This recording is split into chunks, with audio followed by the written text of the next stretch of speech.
Hello everyone and welcome back. Today we have a very interesting list played by a Japanese user that I found this list on untapped.gg. So I'm not sponsored by them. I just use it to kind of look around, find deck lists, find some interesting lists. And this is a great example why, because I did not know this type of deck list exists and we get to find it. Overall, they went a staggering 47 and 24. Now is that like a super crazy, like, oh my god, this deck's busted, it needs banned? No, obviously not, but it is a 66% win rate. They used it to grind through diamond and hit mythic, so obviously there are some legs with this deck list. There's a couple of kind of configurations that they've used. I'll actually end up linking kind of the link to this, so if you want more details and kind of have the breakdown of how it worked, you can kind of get that information if you'd like. So what are we doing here? We are using a lot of birds. Yeah. Birds. Not a ton of, rabbits or bats, things like that. Birds are the primary source of our deck today, and Mockingbird is obviously one of the big key advocates for that, as it can kind of turn any creature into a bird by itself. Obviously, it is the bird, but it can copy a creature our opponent controls. For example, say we copy a Shieldred with this. That Shieldred then becomes a bird, which is kind of crazy, but this is a bird in of itself, and it is the main kind of copy source in our deck. When it enters forever amount of mana we can spend to cast it, we can have it enter as a copy of a creature with lesser or equal mana value we spent into this card. That does count the blue in the corner. It's not specific to the X cost. The very first game we play, this copies a lizard. It's a 1/2, has flying. We end up giving this lifelink, and it does a lot of nonsense. It's very, very cool. With that said, we have Healer Hawk as a 4 of. I did not know this card was legal until I found this deck list. Has to be Foundations. I don't know what else it would be. We're playing Valley Questcaller that gives our bats, rabbits, and birds all an additional 1/1. It does specify others. So, like, for example, if we have a Healer Hawk, we play a Valley Questcaller, so we make Mockingbird a copy. Then they'll pump each other, but this will remain a 2/3 until we play an additional one, like Mockingbird copying it, or just another one in general. Our bat that we play in our deck is Deep-Cavern Bat. This is the only black card in the entire list, so it's a little bit thin on it. Sometimes you have to keep this in the opener and kind of just suffer for the fact you don't have a swamp, but overall it is a pretty good card to be playing whenever you can make additional copies with Mockingbird, and the life gain matters a ton in this deck list. So with that said, we are also playing the Plumecreed Escort. This is a flash bird with a 2/1. It gives a creature a hexproof. So if our opponent tries to, say, go for the throat or cut down our Deep-Cavern Bat, we can flash this in, give it hexproof, or we can also give our Lord hexproof and just things like that. Overall, just using this as more of a protection spell than the threat itself. But with our Lords and stuff, this obviously becomes a lot more dangerous. Other than that, we have Aven Interrupter to, guess what? Do some interrupting. We're going to exile the spell. We're going to put it in the plot zone. We're going to kind of time walk them whenever it comes to trying to cast board wipes against us, like Sunfall, for example. We want to use this, kind of slow them down, and then hopefully we have enough damage on board to close out the game, or we find a counter spell to get rid of it. Empyrean Eagle to give all of our flyers an additional 1/1. So we're playing essentially like 6 Lords. If you want to count Mockingbird, that's 10. So we have a lot of ways to pump a lot of our flyers. Other than that, we have a lot of value cards, or kind of the best draw card that we can be playing in Enduring Curiosity. A lot of creatures, a lot of contact happening because they are flying creatures. So most of the time they are going to be able to make that contact happen, drawing us a lot of cards. 3 Unsummons to answer anything temporarily, because obviously we're trying to close the door quickly. We are playing this Spree card, which is very interesting. For 2 mana or 3 mana, we can blow up an artifact or an enchantment, and for all mana for 4, we can then put a 1/1 counter on everything. Obviously this can be 2 mana for any of those mode, but for 4 mana, blowing up an artifact, enchantment, and then putting counters on stuff is really nice. We can also pick up like a temporary lockdown with this, obviously the downside being that it is a sorcery. Other than that, we have Shelter by Ghost, the best red answer, and Dazzling Denial, a kind of 2 mana make disappear that is 4 if we have a bird. So it's very, very cool there, because obviously we have a ton of those. So Dazzling Denial becomes a very, very good, valuable card. There is 61 cards in this deck list. I did not mess that up. I copied it over again, actually, and it was 61 cards. So feel free to cut something if you'd like. There are 23 lands in here. We went over the cards. There's a lot of 3 of, 2 ofs, and kind of nonsense like that. It was very cool. Outside of that, we're going to go ahead and dive into the games. Let's see how they go, and let's see how well this deck list can perform for us in Mythic. We get to go first here. we play a Mockingbird or no?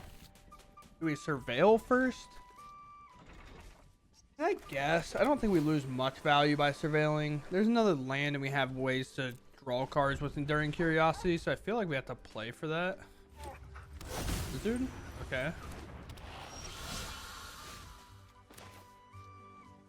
So, interesting enough.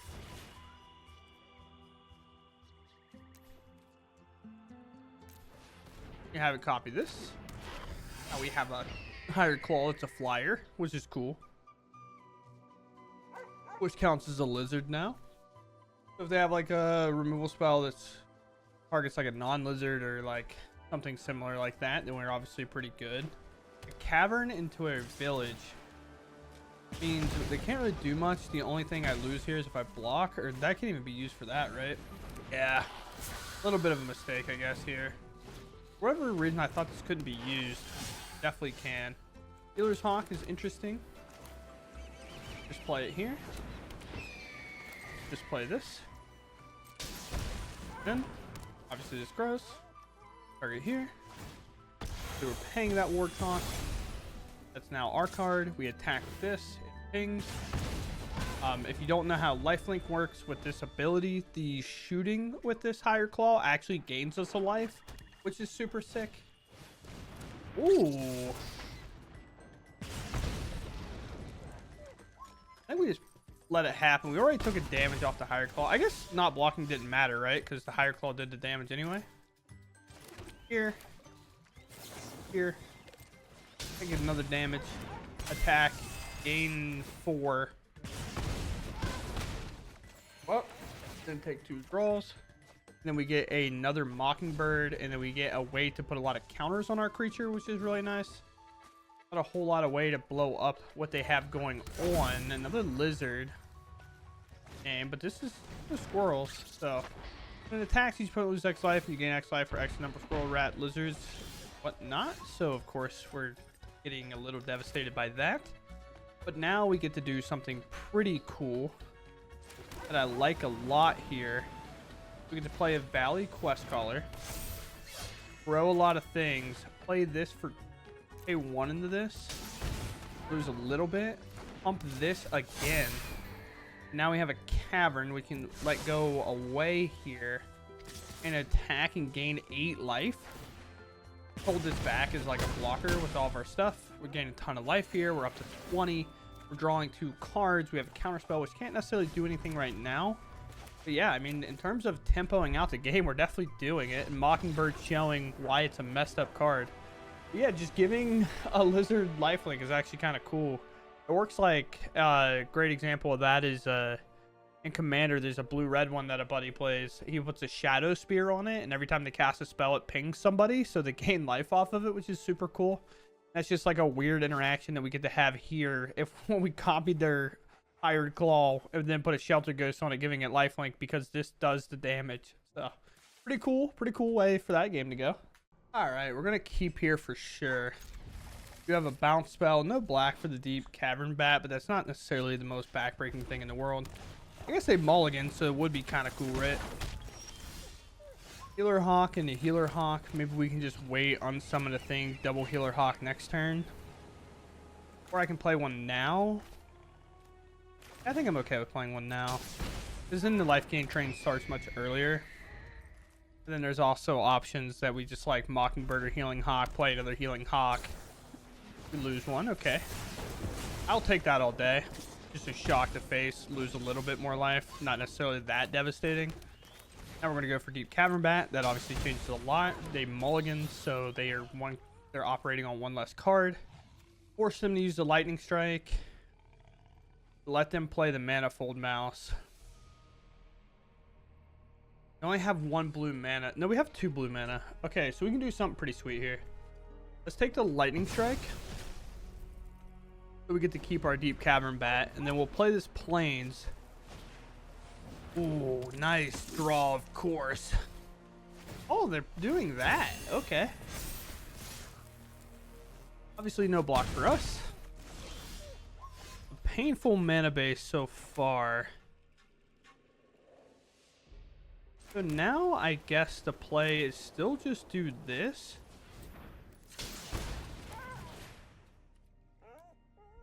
Nah, I can't pay 5. I ain't about that life.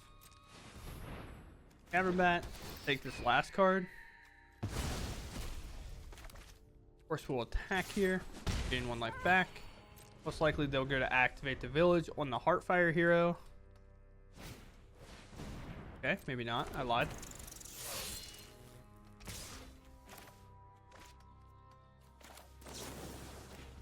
The amount of damage across the board, I'll just get to replay it here.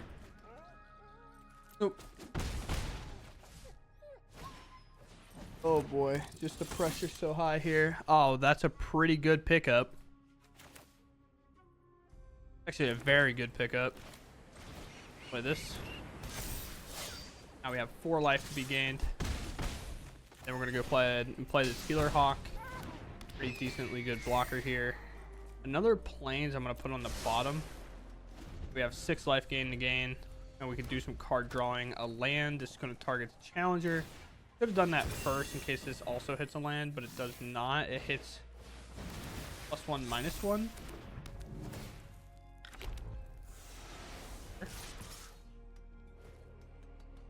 A 4/3. And okay, so this can block freely. I feel like I just take the damage here. A little part of me wants to trade it off, like double block here. But then they just kill my Valley Questcaller, then they both die. So I don't get to keep either. So yeah, I think I just take that because I have too much life to be gained in the air. By that, I'm going to take 2 more damage to do this.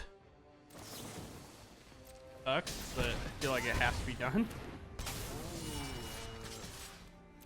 I mean, we are being pretty aggressive about our turns, but they are pretty low on like the count like of cards. Obviously this can hit something good.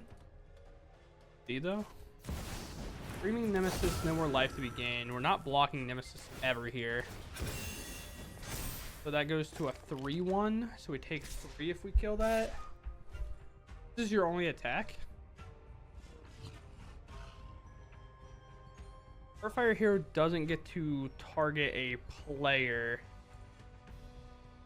This is 6. There's nothing to happen. If I attack out, they're taking 6. They have to block the Enduring Curiosity, and the Valley Questcaller is going to make it where they have to block it as well. And then a Mockingbird, but also a Shelter by Ghost can come in. I think I let this go. Weirdly enough, a tap land, not the best, obviously. Let us go for tap land here. Go for a Valley Questcaller. Aven Interrupter is like fine. We'll put that in our hand. And then we have what, 9 in the air? Okay, I guess it doesn't matter. I forgot it was going to buff him just to lethal, so I was more or less just thinking like if I couldn't gain life or whatever, but yeah, just straight up wins. I don't, especially like this is one of the situations where I kind of got into a passive mindset instead of an aggressive mindset because they had like the Nemesis come down, but there is like 0 chance we lose this game from here. We get the Mockingbird, make an additional copy of this, so now these are all 4 gaining that much life. I can Shelter by Ghost onto this, taking this so I never have to worry about it, or just take this and let this 3 kind of run free and just hit me over and over again. So this Shelter by Ghost going on to like an Enduring Curiosity. We exile this. The Enduring Curiosity is now like a 5/4. Now they can like triple block. It kills 3 creatures. They get this back as a 1/1. We gain 5 plus the additional like massive amounts in the air. But yeah, I mean, I just had play a Lord win the game, so it's kind of whatever. I feel like I have to mull that. Yeah, I mean, this hand's significantly better. I guess I'll put away the only card I can't cast. Go for a Healer's Hawk. We'll play this tap, play a second Healer's Hawk. Then maybe if we hit the other land, we can play the Imperial. Here, this Eagle. Empyrean Eagle. Gain 1. Looks like we're against probably demons, if I had to guess. Or Reanimator.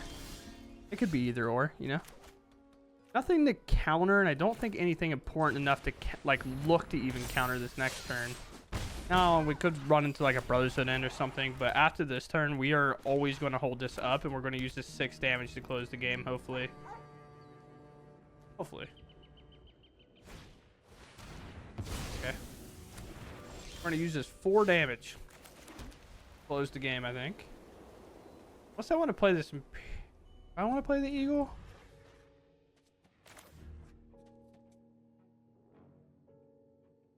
I think so. I keep like changing my mind. I'll take the last land. Get that down. They only use this to kill a creature, so it's probably pretty slow overall.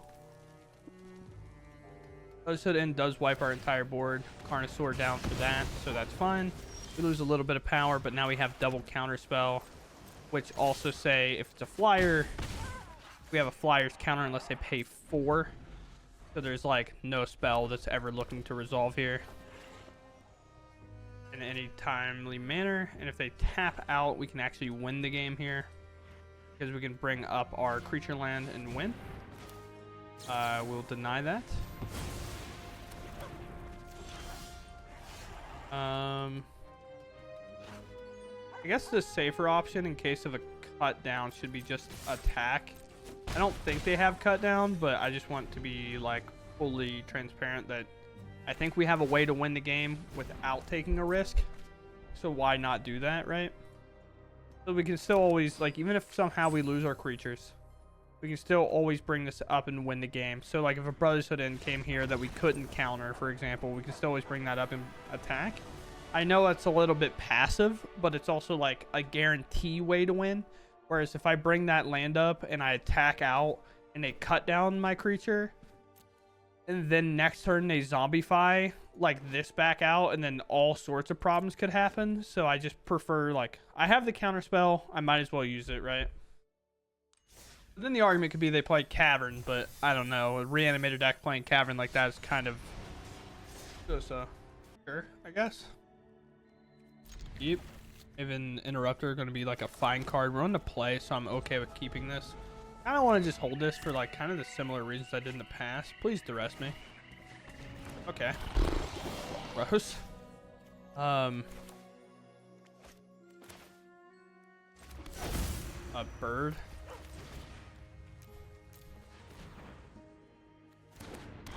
I have a 1/2 venerated Rot Priest. Sure. I mean, it gives it 1 extra toughness, so it is kind of like able to block instead of me playing like a random 1/1. That's kind of cool. But playing against Rot Priest, we either have to... Oh boy.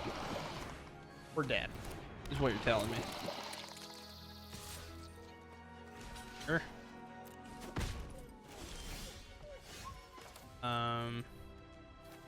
Lay down this other cavern and name Bird. They played everything and then went to combat, so maybe they'll do that again, where I can Aven Interrupter something.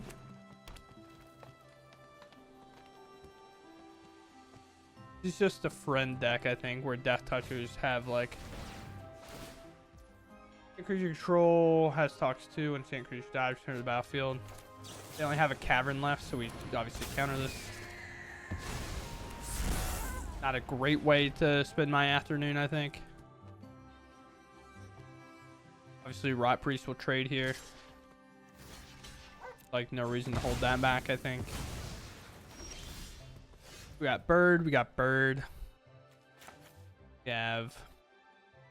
Keep the black mana under wraps here. Play our little Healer's Hawk. Let's try to pass. We're essentially at 8. I don't know if we're going to have a ton of ways to close out this game that get us anywhere.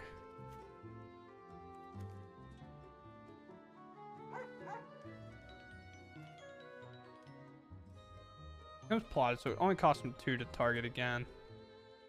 But boy, does it not feel great.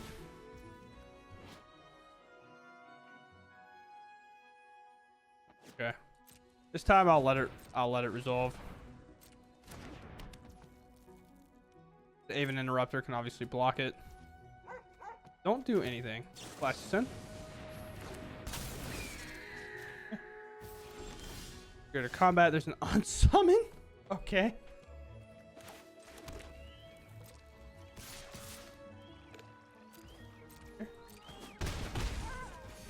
And we obviously have to try to close the game. We're essentially at 6. If I target their creature, we go even worse than that.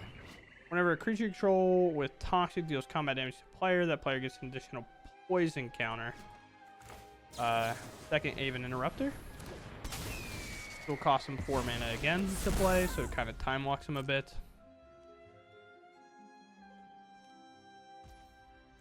Take my turn. Have another pressure creature. Haven't necessarily wanted to attack, so let's do this. Because again, we have to close the game, right? We cannot wait. They're at, if we wanted to do it similarly, we're at the same life total, I think. No, we're actually ahead. Ever so slightly, like not a ton, but we are ahead. That can resolve. They actually go to combat here. That's the thing, right? Is like, they don't go to combat, then what do they get out of this? Block here, block here. So why this is dead, and this triggers on a stack, we'll unsummon this. So we don't get any poison from that. Then I can go to combat, attack, attack, attack. Then Deep-Cavern Bat can come in and take a little gander. Obviously, our life total is not that pressing right now. Disgusting. I am so sorry, opponent. That is tough. That is tough. We definitely have lethal in the air, so... Sure. And there's a Finn. Very cool deck, just not able to get there. Good game, opponent. I will just let you out. Yep. Very sick, a very cool deck. A deck I definitely want to try, but I saw a lot of like creators playing it, and you know, the old-fashioned, this poison deck is busted. But no, I mean, this card is super sick. I definitely like playing it with tiny bones and stuff, where like you just play like a death touch value deck and kind of do it that way. Obviously, I still think you play Rot Priest. But I think like Royal Treatment stuff's worth playing, because right there, like outside of this card, which I think is like overall, Royal Treatment to protect your thing. Like whenever they were putting this down, if they had a Royal Treatment, it just like stops me from bouncing it, and then they get some kind of value there. So I don't know overall, but either way, we take the win. Yeah, this is fine. I think this is definitely a more aggressive hand that we've had. But we get to name Bird here, which is not something I really thought I was going to be doing. But obviously, Mockingbird, we want to copy most like anything else, but I just don't think here we have the option. There's a Heartfire hero. We have a way to give our things counters, so that's pretty cool. Let's play a Valley Questcaller here, grow our bird in the air. And with Aven Interrupter, we're definitely going to be kind of the more pressure deck, or even getting to play this Empyrean Eagle. They Lightning Strike the Lord. They get in for just 1, which is fine. I think I'm going to hold the Lord up, or not the Lord up, the Aven Interrupter up. We attack. They go ahead. We obviously can put counters on things whenever it's ready to actually strike for lethal. Main thing we need to find for us is ways to get our lifelinkers online, or sheltered by ghosts, things like that. We get rid of this, and now they can't attack me. If they do, obviously I think that's a punt. I just don't know why you would attack here. A hard counter spell, which kind of sucks, right? So I think here, because of that, and they've missed a land, definitely... Okay, first of all, white.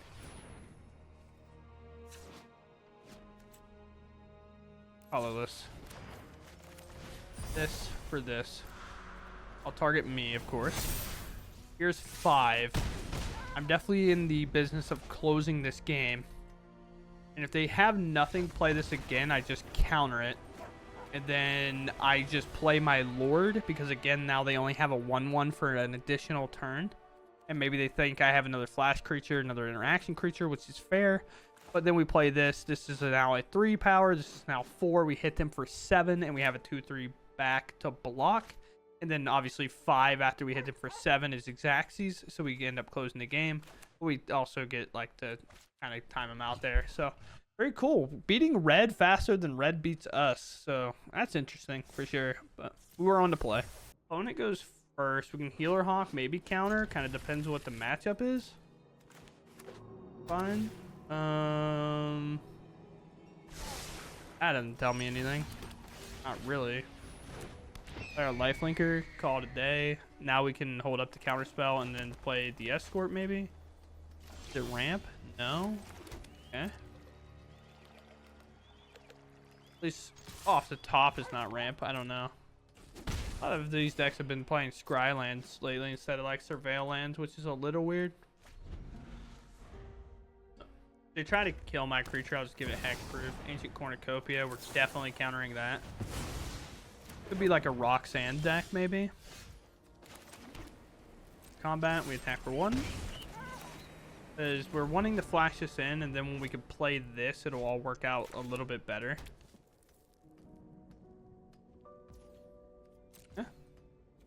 Flash this in. Can make a Mirrex token, I guess. Maybe they want to kill my Healer Hawk.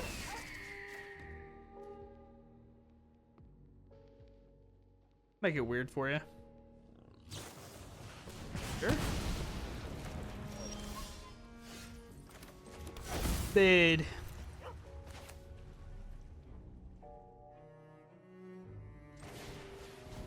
One.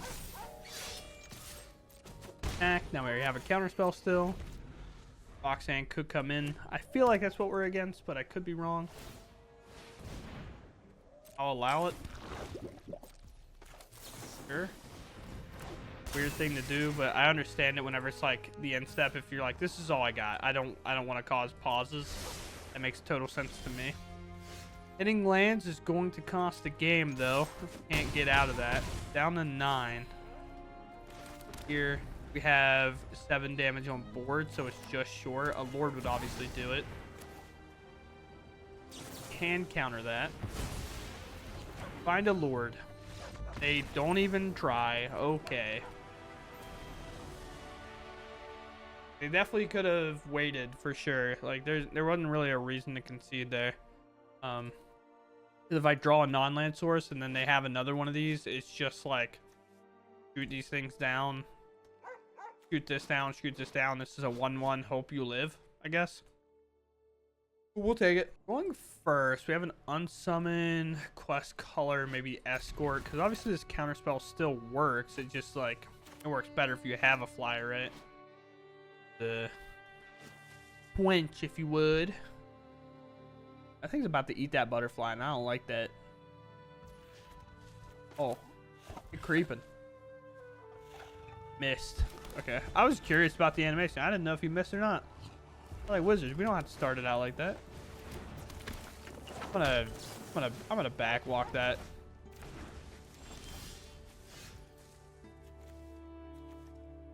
Bat, just play Deep-Cavern Bat against them. Not actually opposed to that. Here, and I guess instead of bird, we name Bat. So they're not gonna be running counter spells. Burst Lightning, Boris Charm, Screaming Nemesis. I'll give them a choice, I guess, maybe. Yeah, we'll take... So what I'm going to take is I'm going to take Burst Lightning. They're going to play a Swift Spear. They're going to attack. Obviously, I'm not going to do anything to it. And then I'm probably going to hold up the Denial for the Screaming Nemesis on the following turn. Block. Obviously not doing that.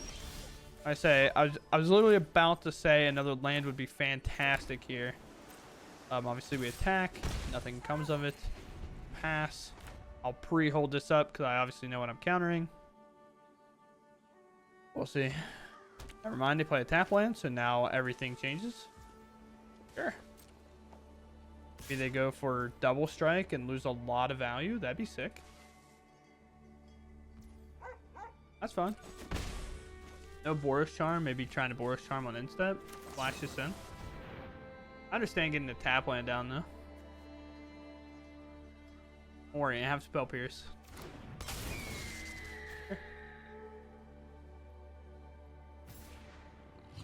Trying to throw him off the scent, dude. Here. For this. Then now we'll hit for 5, gain 2 life, and then they're going to probably be like, well, I do need to get this Screaming Nemesis in play so they can stop gaining life, and then we counter it. Thankfully, we do now have a bird, so there's not like a situation. They didn't even Boros Charm. That's it. I thought that was the whole plan. No.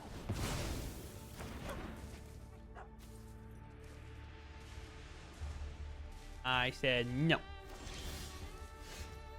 Ooh.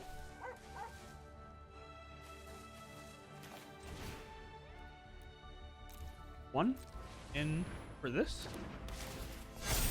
Level up, team. Combat.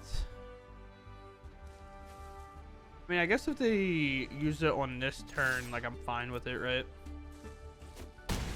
Put it all through, down to 4. I'm gonna hold this card so they have to potentially pretend like I'm playing Counterspell. Obviously, we're not. Huh? Yeah? Okay. Alright, so that was just a troll concession. But finally finding the Burst Lightning to get rid of the Deep-Cavern Bat the turn after I play another Lord. Sorta. Obviously, it's a Mockingbird. Little they know, I mean, everything's going to be massive next turn, and it doesn't really matter, or they were going to be equally the same if they were able to kill one. So, other than that, we are here. We're going to talk about the stack list a little bit. It's definitely interesting. It has a lot of Bant Spirit vibes from whenever it was played in Pioneer quite often, because you do get to play the Empyrean Eagle and things like that. You get to play like this Flash Bird, which is cool, Deep-Cavern Bats. Dazzling Denial awkwardly being like a really good counterspell for this deck, which is super sick. This deck is just dope. I do think in best of 1 we can obviously maybe clean up a couple of things and maybe round out a bit better. So we are on 23 lands. I think I would play maybe a little bit riskier and go down to 22, trimming on a Curiosity. Now I know Curiosity is really good, but I also am a big fan of going up on the Shelter by Ghost because we know how good this card is against red decks, and then maybe just polishing out the Deep-Cavern Bat, or maybe like go up another Lord, or just like play something that's a little bit different, right? Like something that maybe we can flash in that's really nice. Or honestly, a card that's even sick in this deck maybe is Giada. You still legal? Yeah, like this one, Errant and Giada is pretty cool because this has Flash and Flying. Look at top card library anytime. Spells with Flash or Flying, you can cast spells from the top of Flash or Flying. Now, obviously, this doesn't meet our bird requirement, which is like kind of the whole thing, but Deep-Cavern Bat doesn't either, and so neither does Enduring Curiosity. Curiosity is here to draw cards, while Errant Giada can kind of do that pretty well. So, like, maybe put like go down 1 Curiosity, play an Errant Giada kind of thing, where maybe our deck list is looking a little bit more like this, and then obviously I don't know exactly what land to cut, but maybe like that, something like that, and now we have like a little bit more conditional card draw that can fill out a lot of spots, and then we don't have to necessarily fill out here, or like if we're truly like, honestly, we don't even want to play Curiosity and we still want to play lower end stuff, you can go up again and then increase that Shelter by Ghost. I guess I'm at 61. I don't know how I did that, but other than that, I mean, this deck is super cool. I like it a lot. I think it was a super fun deck. Outside of that, I mean, let me back out here. We go into here. I guess we played 61 cards somehow. I think I might have imported it wrong. I don't know. Maybe there was just 61.